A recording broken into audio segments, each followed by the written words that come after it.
Scan your Digi boxes and look for Highland TV on the list. Make sure to reposition your antennas for those watching through digital smart TVs. Catch us beyond the screen through our social media platforms on the Regional News Group Luzon Facebook page and RNG Luzon YouTube channel. So hit that notification bell for more updates.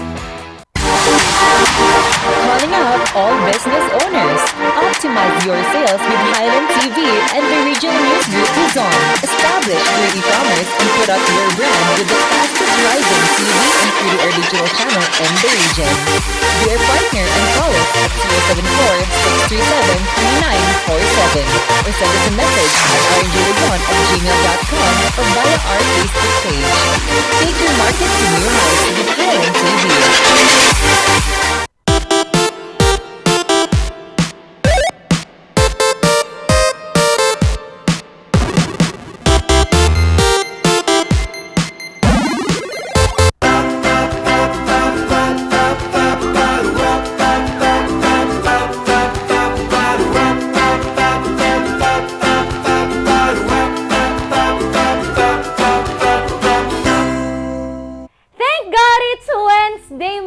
Kabalitaktakan, nagbabalik pa rin ang Dynamic Trio na magpapasayo tuloy. Magpapasayo.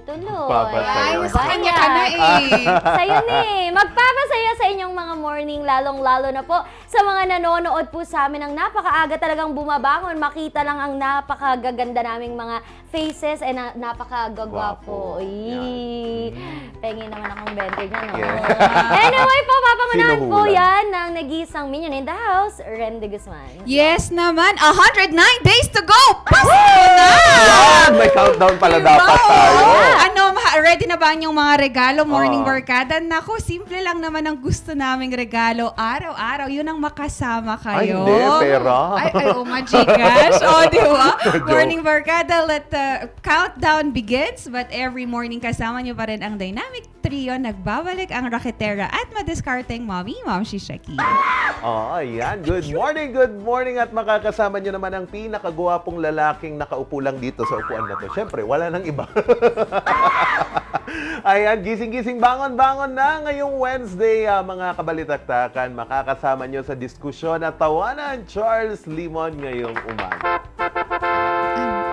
Oo nga, gusto ko yung yung napakagwapong nakaupo dito. Di ba, Morning Barkada, there's a lot of ways for you to watch us gamit ang inyong television. Kung gamit ang free TV, kahit ano pang antena yung gamit nyo, pwede ipihit lang sa tamang direksyon para makasagap ng signal. At kung smart, digital TV naman, scan your channel numbers at mahahanap nyo kami either the GNN channel or the Highland TV channel, and in respect po ang channel number sa inyong lokasyon. Pero doon sa mga tinatamad po, na pumihit, mag-scan po dyan sa kanilang mga television, mga nakahiga pa at ang hawak lang ay kanilang mga cellphone at nakakonect sa Wi-Fi or data. Pwede nyo po kaming mapanood via our Facebook page, which is Regional News Group RNG Luzon, and our YouTube channel. Same live stream po ang nagpi-play dyan sa eksaktong oras po ng amin pong Morning Balitaktakan. We also have our Instagram, TikTok, and Twitter, RNG Luzon, and we have our website, which is rngluzonph.com. Ayan, we upload, we do write interesting stories para po sa mga gusto ng good read. Kaya bisitahin na RNG Luzon, nag-iisa, wala ng iba. Yan, nag-iisa, wala ng iba. At ngayong umaga naman, ngayong ika-7 ng Setyembre 2022, ating silipin ang ating weather update ngayong umaga.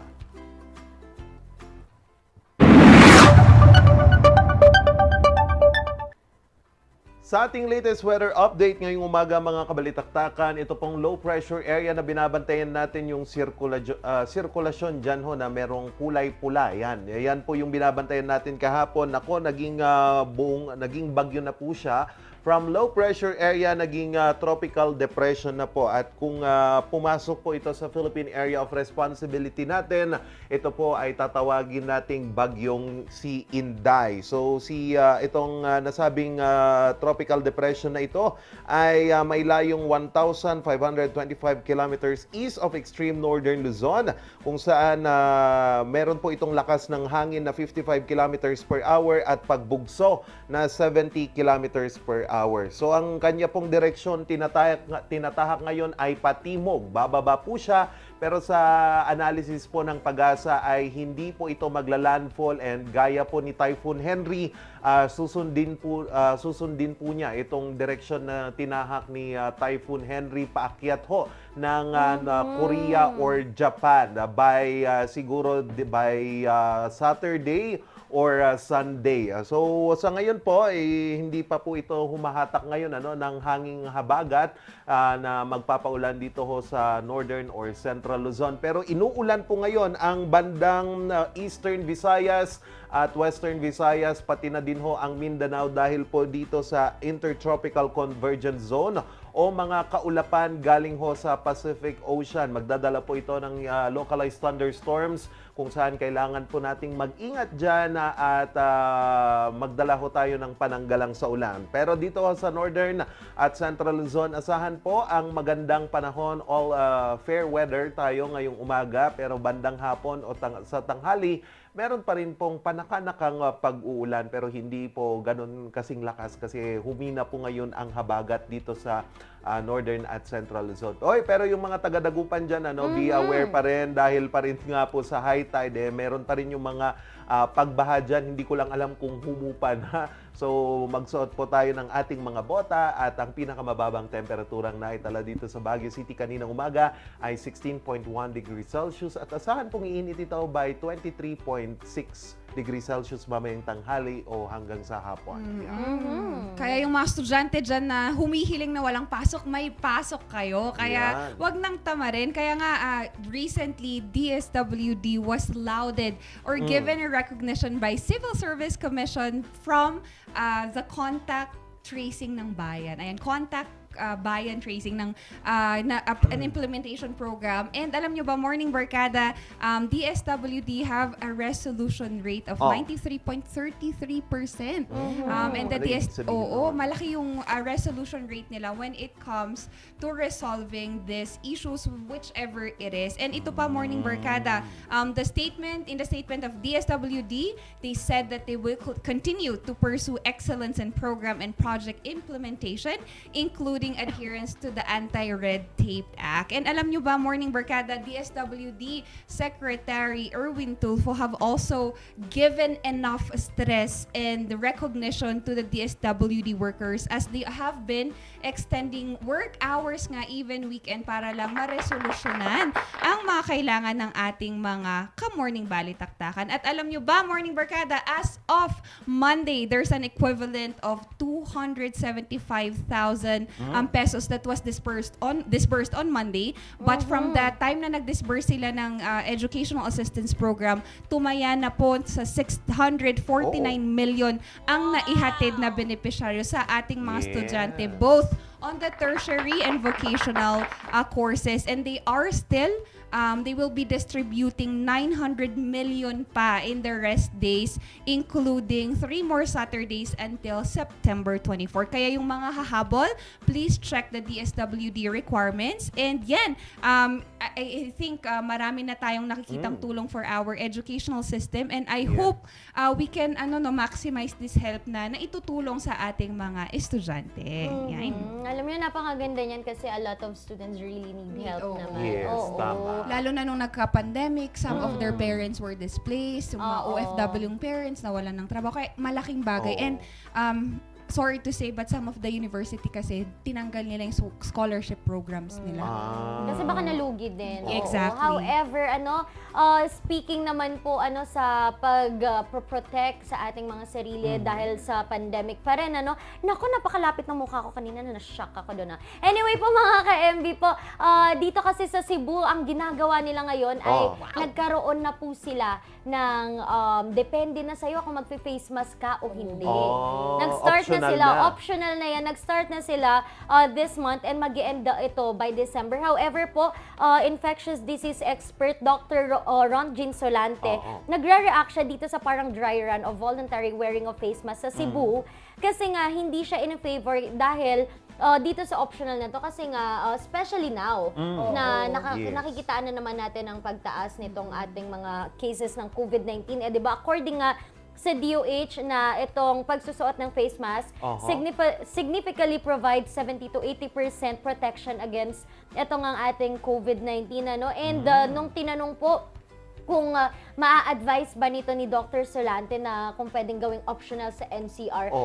Sa dami daw ng lugar, wag naman NCR. Kasi alam naman natin na parang hindi naman natin sinasabi na dyan ang pugad ng COVID-19. However, the population kasi, napakadami. Oo, napakadami ng mga kababayan natin dyan. And as well po mga ka-MB, ang nangyayari po kasi, in-urge ng DOH na and ng ating mga expert na ang mga local government natin, kapag po nagpatupad kayo ng mga ganito, magandang isanggunin nyo muna sa DOH. Oo, diba? naman. Kasi Oo. you cannot impose a law na, sige, optional na lang kasi wala tayong kaso without asking DOH kung okay ba. Kasi malay natin dito pala sa lugar na to biglang mag-boom ang COVID-19. Siguro if they would imply a non-wearing of face mask, dapat i-impose nila na lahat fully vaccinated.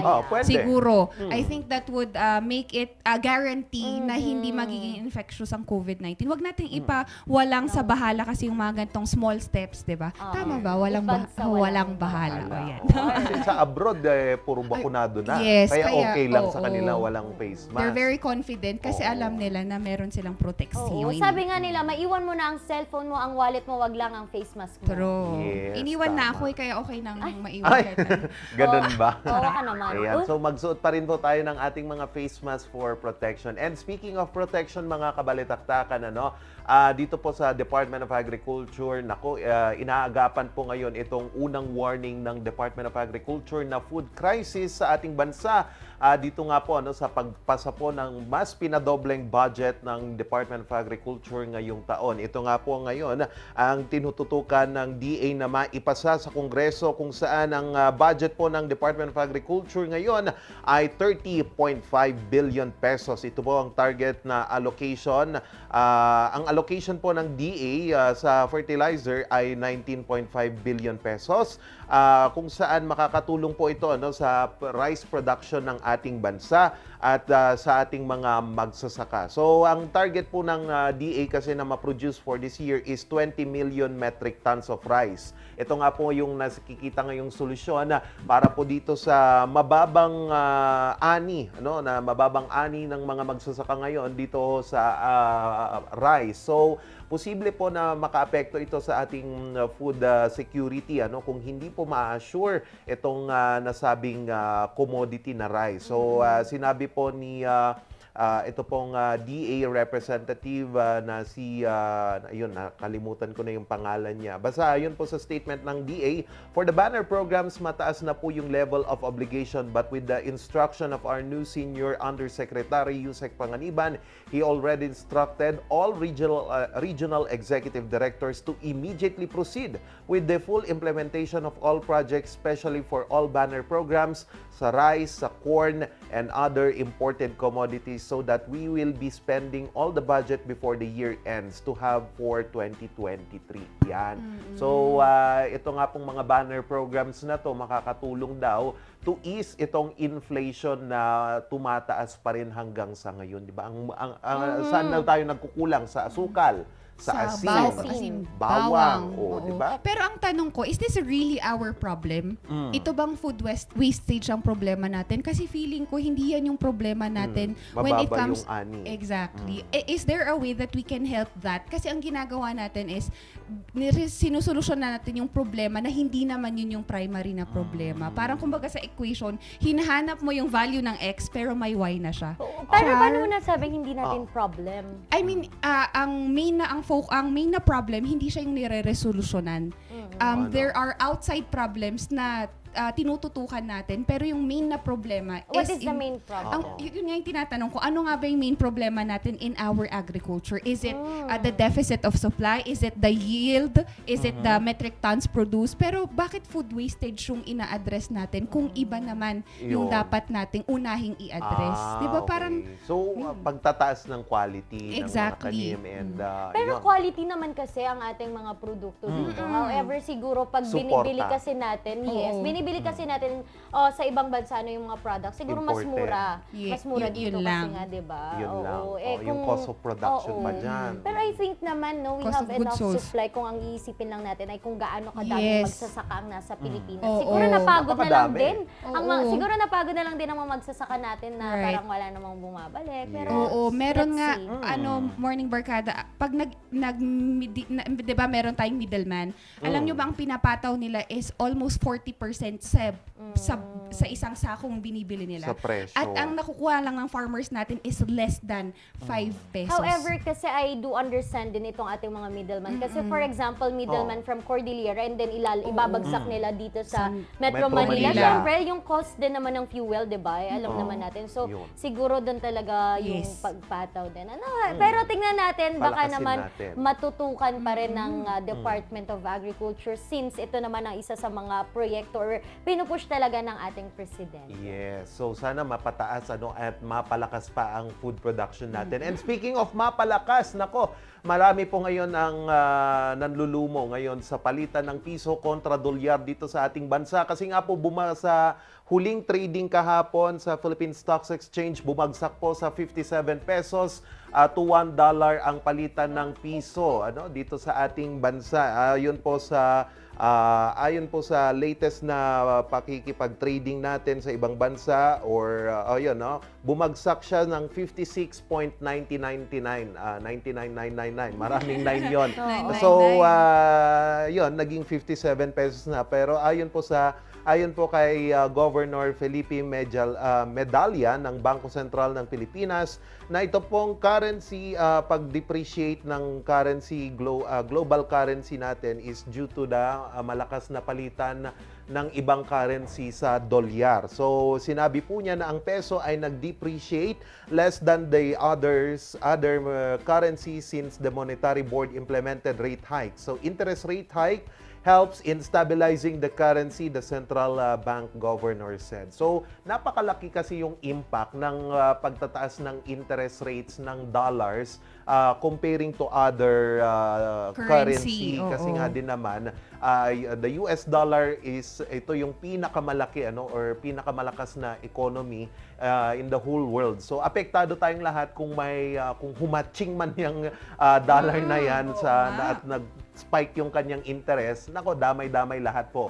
ng mga iba't ibang currency. So, ayan so hoping na magiging tataas pa or bababa. Sorry pala, bababa. However, parang nasabi nila naman na foresight naman nila na sa last 2 months ng taon na to ay pwedeng gaganda ang ating currency kasi nga madaming from abroad yung mga magpapadala. Yes, So, tama. dadami ang pera ng Philippines, baka naman, mga tita. Baka magbigay kayo. Habang medyo mataas pa. Sana, no? Kasi yung iba akala nila, $1.57, di ba? Pero hindi nila alam na Ang daming naapektuhan. affected pala ang bansa pag Kaya ganun. nga. Pero specifically dyan sa mga naapektuhan dyan sa Bulalakaw, Mangkayan, alam nyo ba, congratulations because your Governor Melchor de Clas have now allotted funds po para matapos na ang new waterworks system dyan sa Caru Elementary School. And yan nga, this is to make sure that there is water supply, lalo na at paparating na ang face-to-face classes. And this water supply will be dealing with the personnel and pupils, and it is in the provision of tank, water pump, transformer with electric posts and hoses. So the governor also thanked the community, school, and other stakeholders for their collective effort in making the project successful, especially the lot owner of the water source. Ayan, kailangan kasi natin yan lalo na sa mga estudyante, ang unang panglaban natin sa sakit ang paghuhugas. Constantly washing of our hands. Kaya yung water supply na yan would really help mediate yung mga sakit na transmittable nga, lalo na ngayong tag-ulan na. Ayan, congratulations po dyan sa Mangkayan. Opo.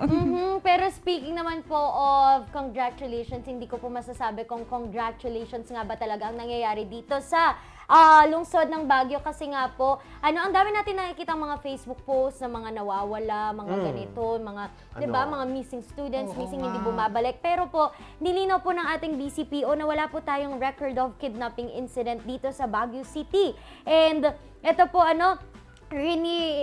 reiterate po ng Baguio City Police Office na wala nga po talagang record. Ayon po yan kay BCPO Deputy City Director for Operations, Police Lieutenant Colonel John Kayat, and Public Information Officer, Police Lieutenant Angeline Dongpaen. And sabi po, no, if I may quote as earlier confirmed by our BCPO Director, Police Colonel Glenn Lonogan, there were no reported incidents so far. With numerous CCTVs installed all over the city that helps the city police in crime monitoring, such incidents would not have been missed. So, ibig sabihin po, itong mga sinasabi po nila na ang mga nawawala, kapag po tinatrack po ng ating BCPO, wala naman pong incident na talagang nakidnap po sila. So, ang nakikita nilang dahilan ay hindi nakakapagpaalam, kaya takot umuwi ang bata o hindi nakauwi sa nasabing oras, kaya nare-report po na missing. However, sabi po, hopefully po, no, with the return daw po of face-to-face classes, mas marami daw sana ang mas marami daw sanang chance or mas malaki sana ang chance na kumonte yung mga incidents na ganito kasi magiging busy ang students, hindi masyadong magbubulakbol. So, ayun naman po ang sinecure nila. So, kung may mga kontra po dito, pwede po kayong pumunta sa ating mga pinakamalapit na police stations and report pa rin. Andyan pa rin naman sila para tumulong po sa atin po in case may mga talagang tunay na nawawalang mga estudyante or kids po. Okay, sige. Mamaya naman po sa Mga ating pag-uusapan naman natin ito po ang pagtaas ng piso kontra dolyar ito at inflation nga po no dito sa ating bansa. Makakasama po natin ang Vice President for Business Affairs ng Benguet State University, si Ma'am Norma Bananaya. Ukol ho dito sa pagtaas ng inflation and dito sa piso kontra dolyar. Mamaya po yan, abangan ninyo. Oo, kailangan natin tumutok dyan. And Morning Barkada, isa na namang win for our Paralympians dito sa syudad ng Baguio City. Kilalanin natin ang isa sa pinaka-hardworking at let's say, isa sa matanda na sa paglalaro ng sports ng archery. Mamaya tutukan nyo yan. Kaya naman, more ang kwentuhan, more ang good vibes. So, huwag kayong alis. Tutok lang, magbabalik ang morning. Balitaktakan.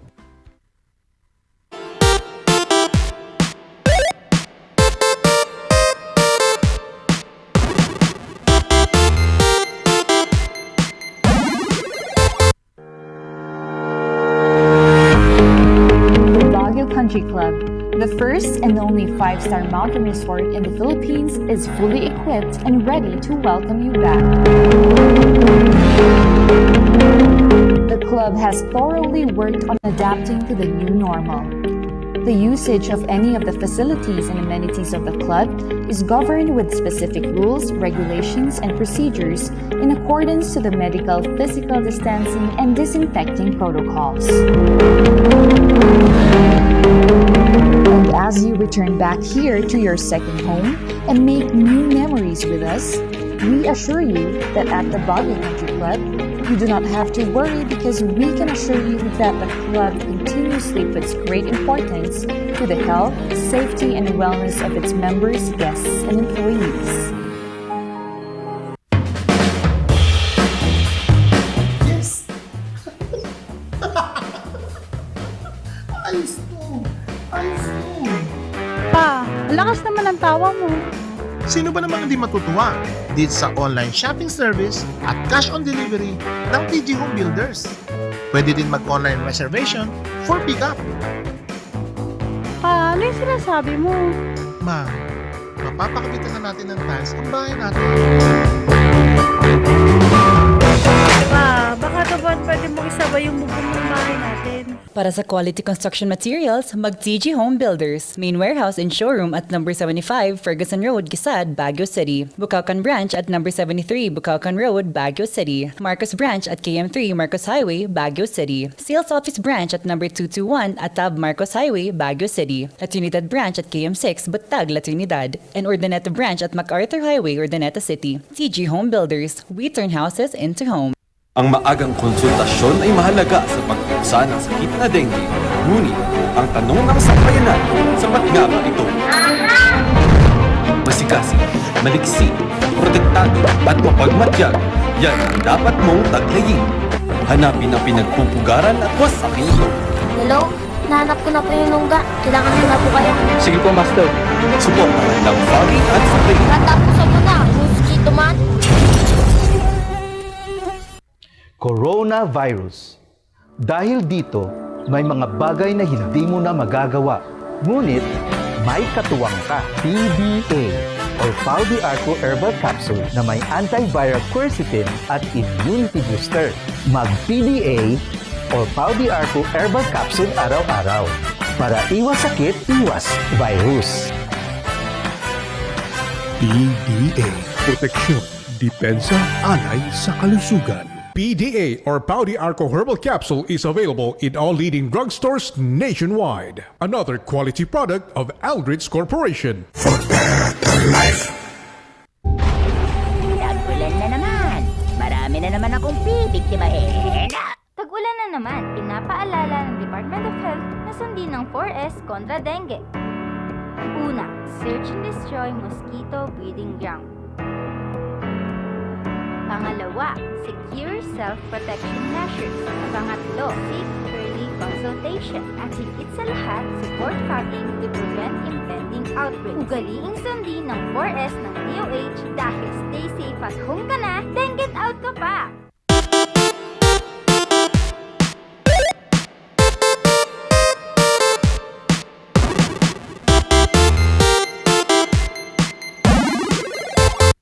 Yan, Morning Barkada, sabi nga nila, your disability is not your inability. And sa natapos nga na Paralympics this year, makikilala naman natin ang isa sa pinaka-hardworking na ating atleta. We have this morning Miss Agustina Bantilok and she is our bronze medalist for archery sa game po ng archery. Good morning po!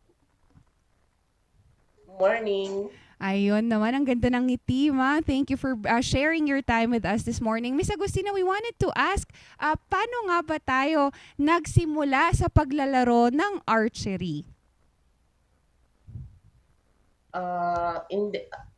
Ang unang laro ko kasi is powerlifting muna. So, ibig sabihin, nauna pa ako sa Philippine team as a powerlifter. Oh, wow. Pero noong 2011, yung asawa ko po kasi yung sumasali sa archery training ng mga kasamahan namin sa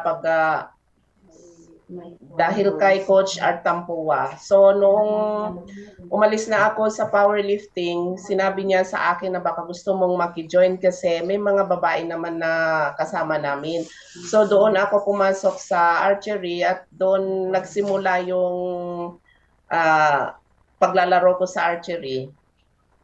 Yun pala yun. So, powerlifter pala muna, Miss Agustina, and then now into archery. Ma'am, when you were in this, in archery, ano yung mga disiplina? Kasi nag-transition po tayo bilang a powerlifter to now an archery. Magkaiba po yung discipline nila. Nahirapan po ba tayong mag-adjust pa nung nag-start na po tayo sa archery?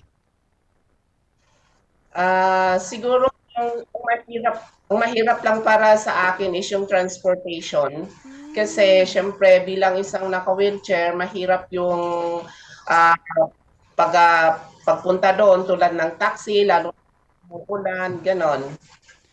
At saka yung venue, kung minsan hindi po accessible sa naka-wheelchair, doon po ako nahihirapan. Pero Miss Agustina, dito sa Baguio City, kamusta po ang community natin with the archery at yung mga kasama nating Paralympics? Meron po ba tayong enough na spaces for you to train and to hone your skills po? Gusto ko lang munang i-correct yung Paralympian kasi hindi pa po ako Paralympian. Na-reach ko lang po yung second level ng game.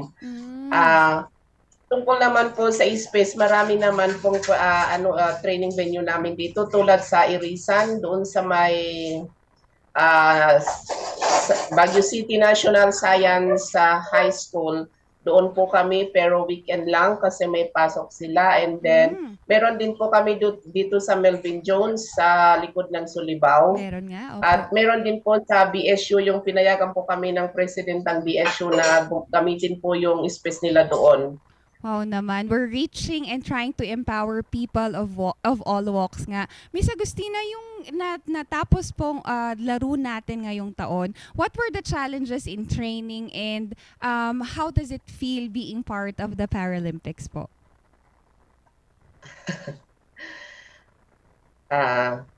Masaya naman kasi sa kahit na ganun yung training namin na hindi, kasi dahil nga sa malayo yung venue, nabigyan naman kami ng pagkakataon na mag-bubble training sa BSU at naging masaya kasi lahat kami na archers, may galing ng Vigan, may tapos kami dito sa Baguio, so nag-stay kami doon ng almost 1 month doon sa BSU. Masaya yung training, masaya yung samahan namin at gano'n. Yun nga po. And Miss Agustina, I believe that this game, itong paglalaro po ng archery ay hindi po lahat ay alam na pwede pong pala siyang laruin with people with, yun nga po, disability. Ano po yung words of advices, tips, and encouragement po natin dito sa mga kasama natin na pwede nilang gamitin ng archery as a form of their hobby and sports as well?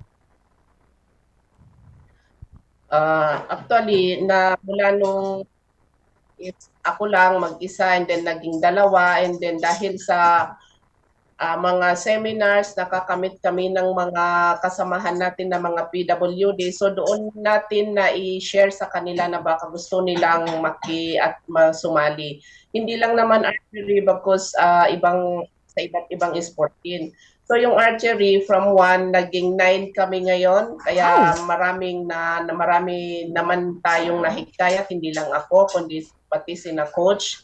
At saka doon sa iba pang sport, marami-rami na rin ang team ng Baguio na sumasali sa national ng Firispada.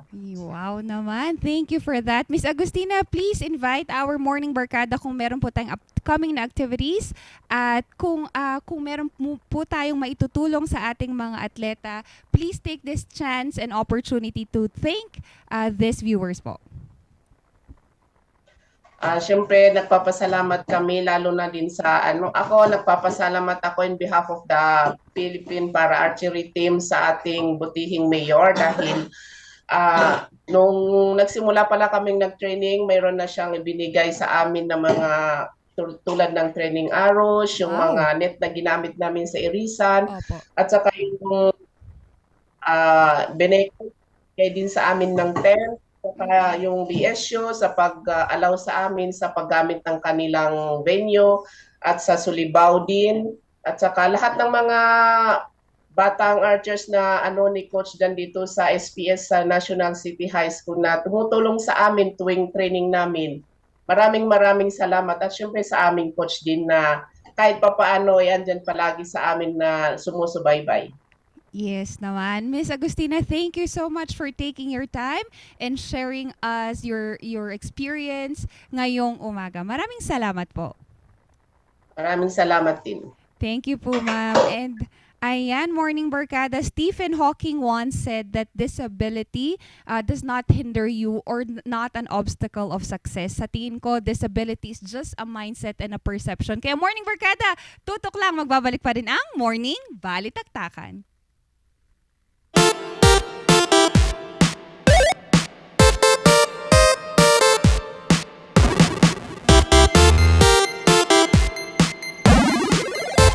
Mazar Music offers a complete line of musical instruments.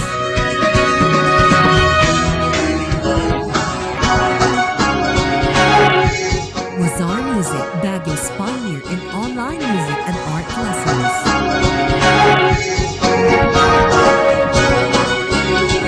Mazar Music, bringing music closer to your hearts.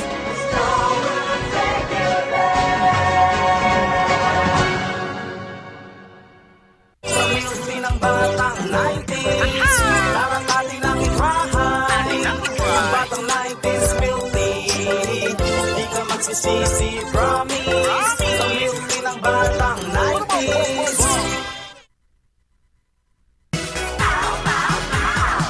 Pauliniment! Masakit ba ang likod, ang kasukasuan?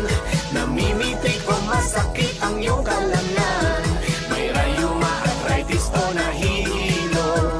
May stiff neck, flatulence o masakit ang ulo? Sa Pauliniment, ginhaway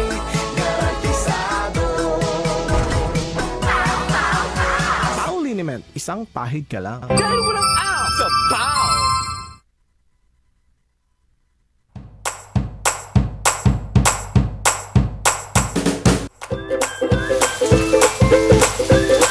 Best sellers that we have are the pork sisig, sizzling liempo, quarter leg, and then we have the sizzling beef pares as well.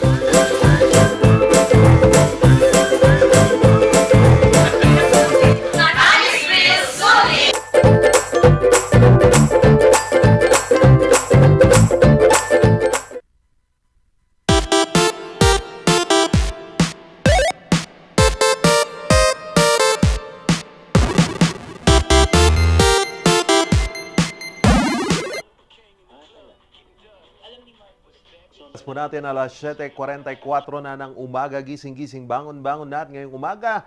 Ating silipin naman ang pasada ng mga balita sa Morning Balita. Unahin po natin dito sa Baguio City dahil natukoy na ho ng pamahalang lungsod ang mga nasa likod dito ho sa binalatang mga pine tree dito sa loob ng Buyog Watershed. Ating alamin yan sa report na ito.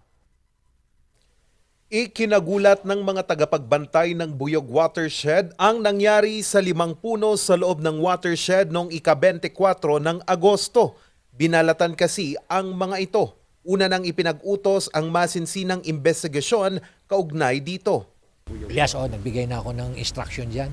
Ongoing na. And we welcome yung mga witnesses, information coming from informants. Inatasan ang City Environment and Parks Management Office at Baguio City Police Office Station 2 sa pag-iimbestiga. Sa inisyal na investigasyon, tukoy na ng pamahalang lungsod ang mga nasa likod sa paninira ng mga pine tree. Pero hindi muna isinapubliko ang pangalan ng mga ito. We will release the names as long as it is validated and investigated. So hopefully today Charles, mai-release na rin yung report, no? The findings. Sa inisyal na resulta ng investigasyon ng pamahalang lungsod, pakay umanong patayin ang mga nasabing puno. Ito'y upang maging daan umano para maukupa ang naturang parte ng watershed. Problema kasi ngayon ang pag-ukupa ng ilang infrastruktura sa gilid ng watershed. Ipinagbabawal ng DNR ang anumang pag-ukupa sa watershed. It was already declared as a watershed. The mere fact that it's declared as a watershed, you cannot construct anything. Bawal magtayo. Bawal magtayo. It was declared and it was claimed by the government as a watershed. Tinitignan ngayon ang pagpapaigting pa ng seguridad sa watershed. Plano namang bawiin ng pamahalang lungsod ang ilang lupain na inokupa na parte ng Buyog Watershed. May encroachment na yan. No? So, siyempre ayaw nating sabihin kung sino, pero may mga encroachment na yan. Lahat naman ng watersheds may mga encroachment na, pero siyempre, pag may mga heavily guarded yan, may mga foresters ka, may mga private-owned na mga watersheds natin, nagwagwardyahan ng gusto kasi gumagastos sila sa foresters. Isa lang ang Buyog sa 4 na mga major watersheds na pinagkukunan ng supply ng tubig sa lungsod. Charles Nicolimon para sa Luzon Headlines. Atin namang silipin ang isang pagsasakripisyo ng isang ina, maipagamot lang ang kanyang anak na mayroong sakit. Ating alamin yan sa report na ito. Malikot at masiyahin, ganyan ilarawan ni Jana ang kanyang anak na si Baby Alonzo. When I gave birth to him, so diniretso siya sa NICU agad. Kaya nung nahawakan ko talaga siya, sobrang saya-saya ko. Parang wala lang, parang alam mo, miracle baby talaga siya. Pero sa likod ng pagiging masiyahin ni Baby Alonzo, ay nakatago ang dinadaing na karamdaman. Pebrero ngayong taon, na-diagnose si Baby Alonzo ng cerebral palsy X3 pyramidal. Ito ay karamdaman na nagdudulot ng matigas na paggalaw ng muscles sa katawan. Pero kahit ganito ang karamdaman ng kanyang anak, buong puso pa rin niya itong tinanggap. Yun, inisip ko, okay, how to make things better. So, agad ginawa ko yung steps na next na ginawa ko is more on like, okay, doc, what are the next steps that we need to do? Since we know na it's cerebral palsy na. Mula nang malaman ang kondisyon ng kanyang anak, si Jana na ang tumayong ama at ina ni Baby Alonzo. Kaya bilang single mom, ginawa ni Jana lahat upang matustusan ang paggagamot ng kanyang anak. Mabigat man ito para sa kanya, kailangan niya itong gawin alang-alang sa kapakanan ng anak.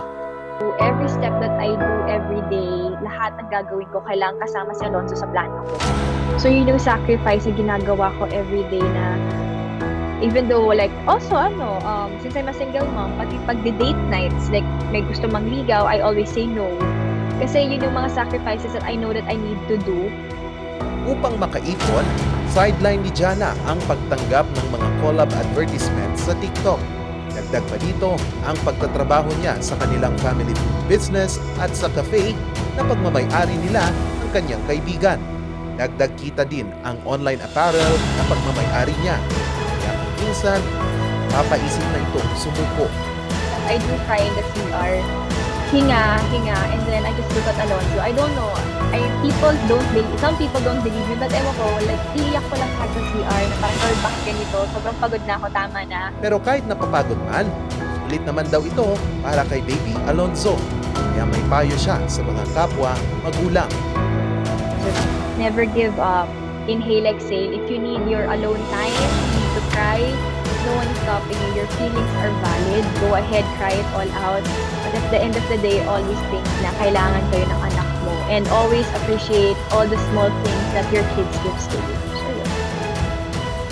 Nagpapasalamat si Jana sa mga oportunidad na dumarating sa kanya at mga taong hindi nag-atubiling tumulong sa kanyang pinagdaraanan. Charles Limon, para sa Luzon Headlines.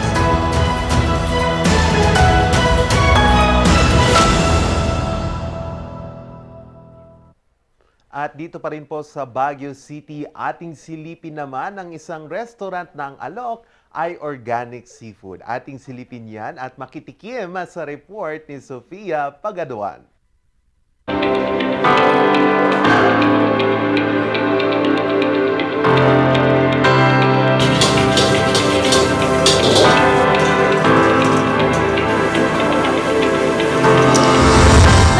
Lamang sa pagbabahay-bahay ng mga seafoods ang mag-asawang Jokid at Jean.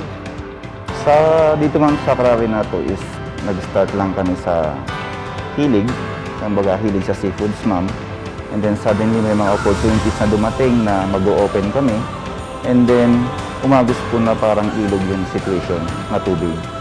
And then nag-start kami ng resto and then hindi namin na-expect yung support ng tao and then through sa passion na rin po sa taste ng food, tapos sabihin natin po yung onting pagkahilig sa food is unti-unti nabuo po si Krabi na to.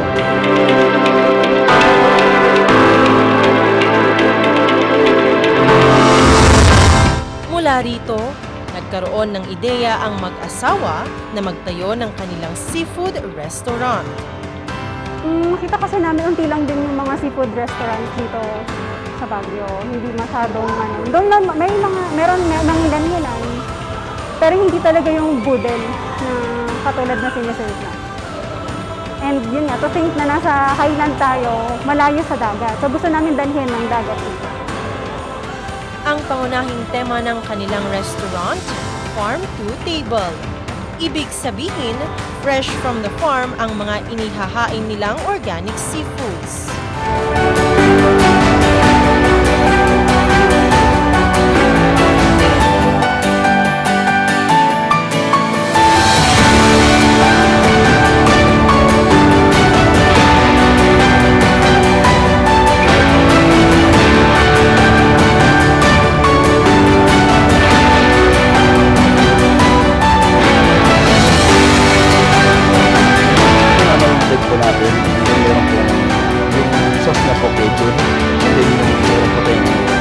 Rice and then meron po tayong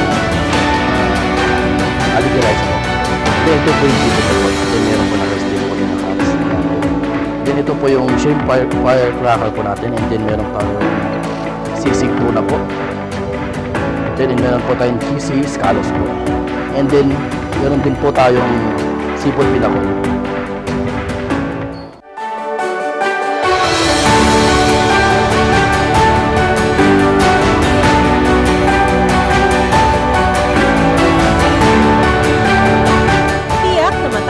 Sa kanilang mga pagkain.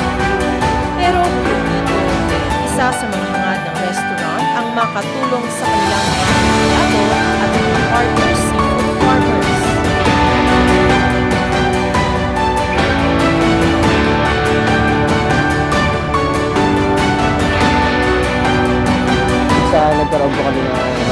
opportunity, na-discover po namin yung family na pinatayo namin, which is yung father natin po. And malaking tulong po sa amin kasi pag may mga time na mayroong kakulangan doon sa nagtutulungan din bang mga kasama niya para matulungan. As in, ma'am, malaking tulong po yun sa akin, ma'am, bilang supplier sa kanila. Dahil sa tagal po magkasama kami. Dami nagbago sila yung program, lalo na ako, dahil sa tagal po supplier sa kanila, nagtiwala nila sa akin. Dami yung tulong at nagbago sa akin, lalo sa akin pamilya.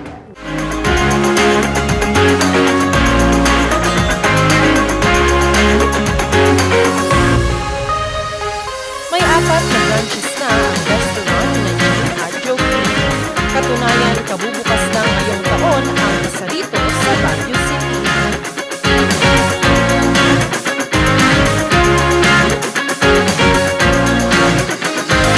Kaya lang sinasabi sa mga crew, weekend dito sa labas, serve the way you want to be served.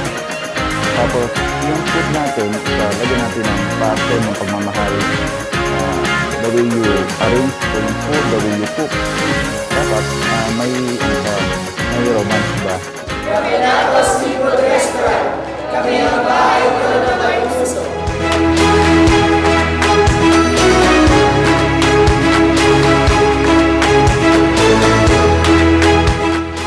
Sipag, pagmamahal at pag-asam na makatulong. Iyan ang pundasyon ng mag-asawang Jean at Joking sa kanilang tinatamasa tagumpay.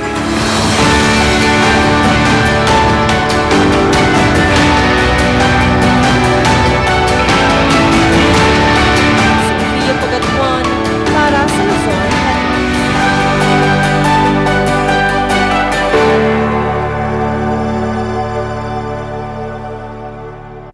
Ako, nakakatakam naman yan, umagang-umaga. Ayan, yan po ang isa sa mga organic seafood ngayon dito na alok ng isang seafood restaurant. Para po sa mga karagdagan pang mga updates at mga balita, tumutok lamang po sa Luzon Headlines, alas 6 po ng gabi at News Force North Luzon, alas 6:30 po yan sa Highland TV. Magbabalik ang Morning Balitaktakan.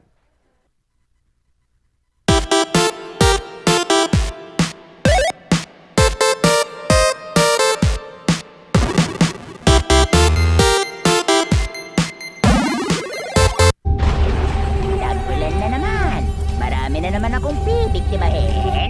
Tag-ulan na naman, pinapaalala ng Department of Health na sundin ng 4S kontra dengue. Una, search and destroy mosquito breeding ground. Pangalawa, secure self-protection measures. Pangatlo, seek early consultation. At higit sa lahat, support fogging to prevent impending outbreaks. Ugaliing sundin ng 4S ng DOH dahil stay safe at home ka na, then get out ka pa! Bulok, maliliit at hindi ba malusog ang inyong mga halaman? Omega Green ang kasagutan.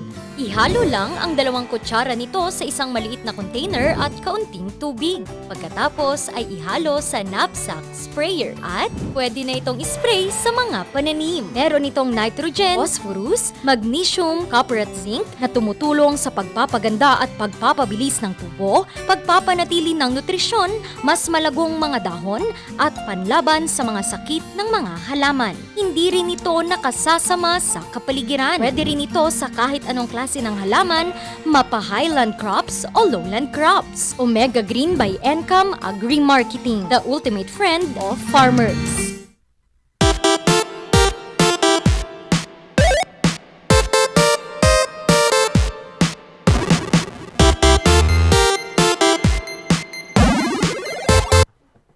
At nagbabalik po ang Morning Morning Balitaktakan. O, diba? And ito na ang Yes. pupunta na tayo sa exciting part. Naku, meron tayong exciting dito.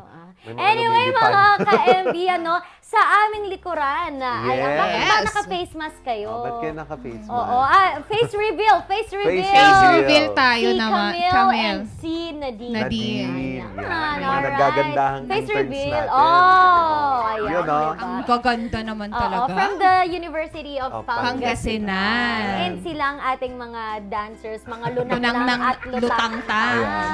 Pero, may game kasi tayo mga ka-MB, Pero bago ang lahat, sasayawin daw nilang isang, pag may tama, sasayaw sila. Paano Pero yung bago tama? ang lahat, kailangan ipakita muna ng ating lead dancer na si Justin kung paano nga ba ang sayaw na ito! Yan ang choreographer. Alright, Yan ang paano ba ang choreographer? sayaw Paano? kapag tama?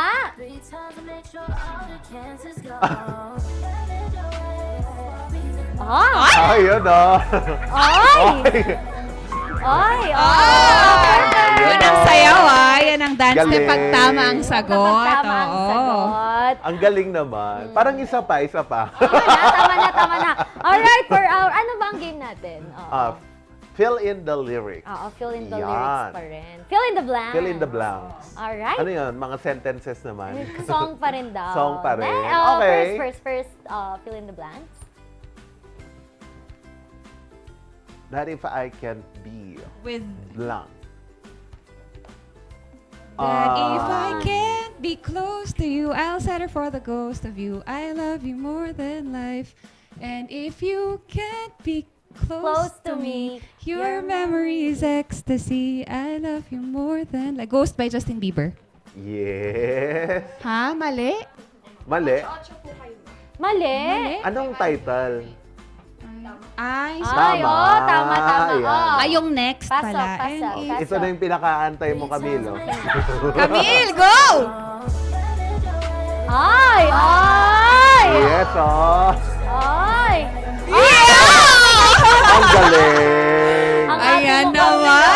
Kaya pala may pasuspense. Nag-practice daw siya, hindi siya natulog. Hindi siya natulog. Alright.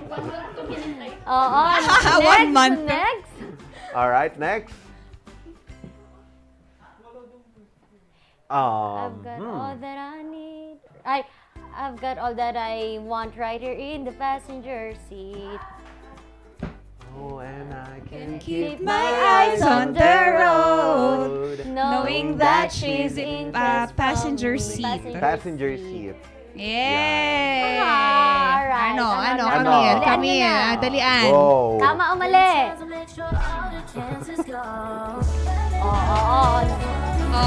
Yes, Lower next, Yes! Galing. May kaldag daw. Ano ba yung kaldag na yan? Mamaya. Pak. Next. Romeo, take me somewhere we can be alone. I'll be waiting. All deserve to be around. You'll be the prince and I'll be your princess. It's a love story, baby. Just say yes. Love Taylor story by Swift. Taylor Swift. Ayan. Swifties kami. Alright. Anong gusto mong sayaw? Sabi niya paulit-ulit. Si Camille muna. Budots. Paulit-ulit pero gusto eh. Yeah. Ay! Talagang pinaghandaan nito. Kasi meron pang ibang lyrics yun. Wala pa bang walang ibang song? Pwede. Ayan, Romeo, take me, come again another day. This one's for the boys with the booming sis and top down AC with the cooling system. When it comes with the club, baby, blaze it up. Get second on the deck like he's saving up. Any ill, he real, he might get a deal. He pop and then go right, cut a bell. Oh, He yan, calls it up. kabisado. He might tell cocky all in the air, but then I'm like, coach, marunong. Oy! That's lang! Siya, Mother Muffin, sabi ko. Woo! Grabe naman kayo. That's nakalimutan ko tuloy. Hello, KBP. Boom bass. That's Nicki Minaj. Nicki Minaj. Boom, boom, boom, boom, boom, bass. Super bass. Super By bass. Nicki Minaj. Alright. Ay, meron na agad. Di pa Hindi. sasayaw. Walang sasayaw? Uy, tama naman tayo Tama. Yun Go Nadine. Go Nadine! Nadine. Next. Hoy, kakalabas lang to sa ospital daw. Ano yan? You betrayed me. And I know that you'll never feel sorry.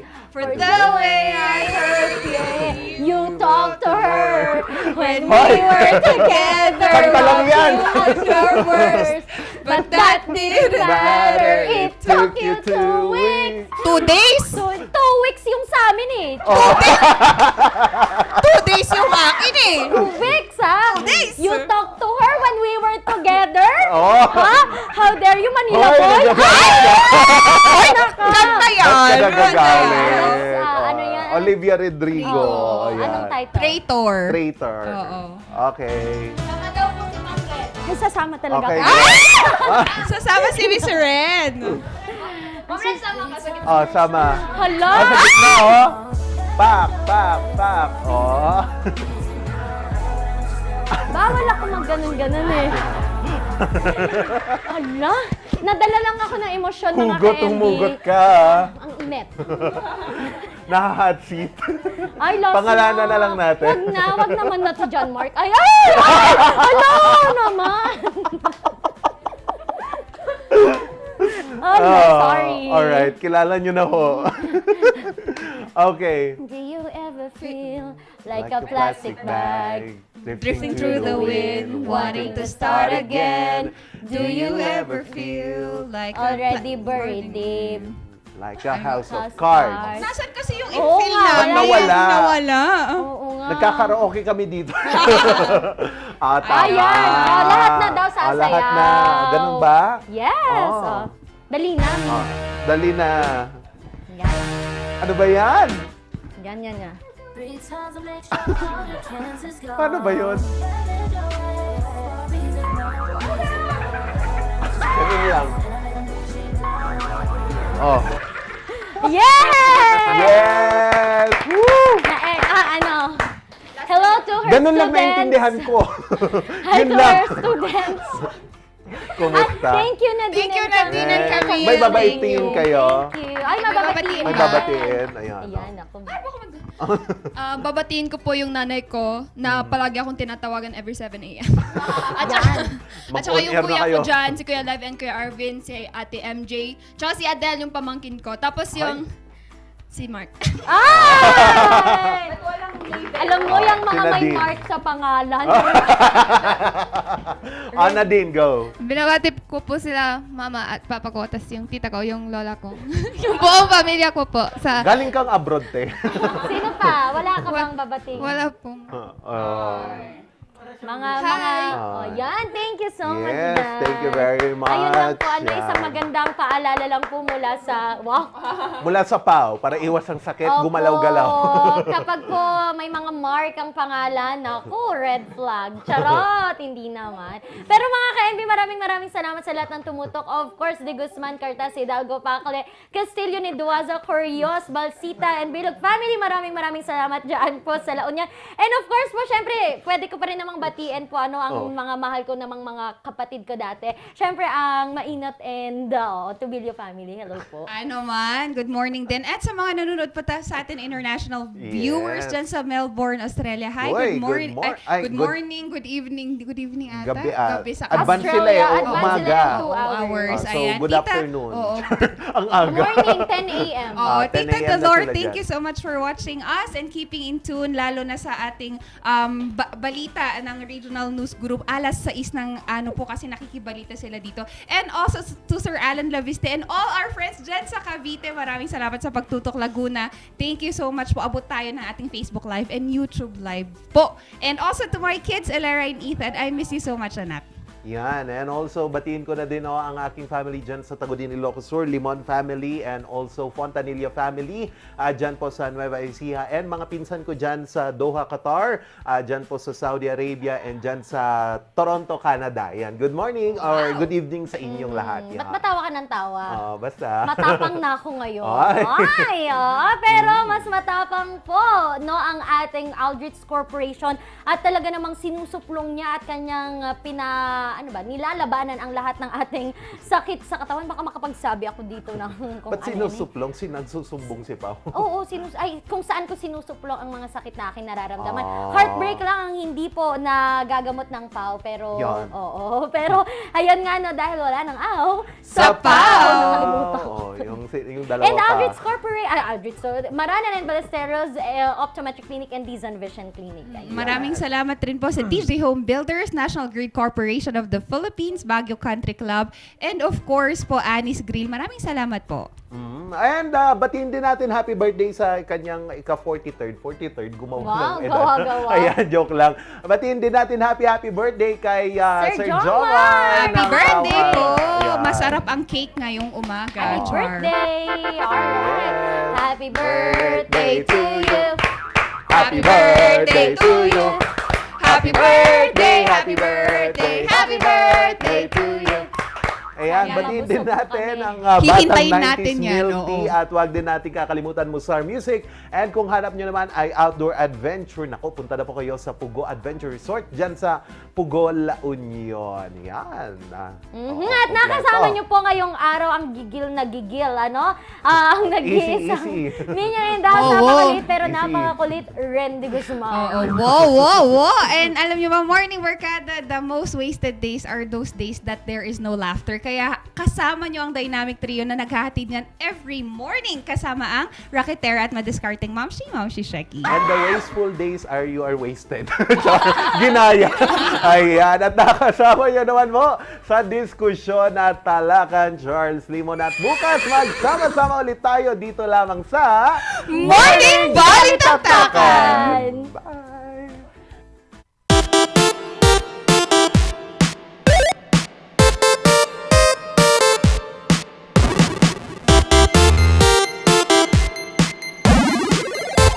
Gusto mo bang maging updated sa balita at mapasaya ang inyong araw? I-scan ang inyong mga digibox at hanapin ang Highland TV, ang aming channel nakadepende sa inyong lokasyon. Para naman sa mga gumagamit ng free TV o digital smart TV, posisyon ang inyong antena sa labas ng bahay at hanapin ang Channel 44. Pwede rin kaming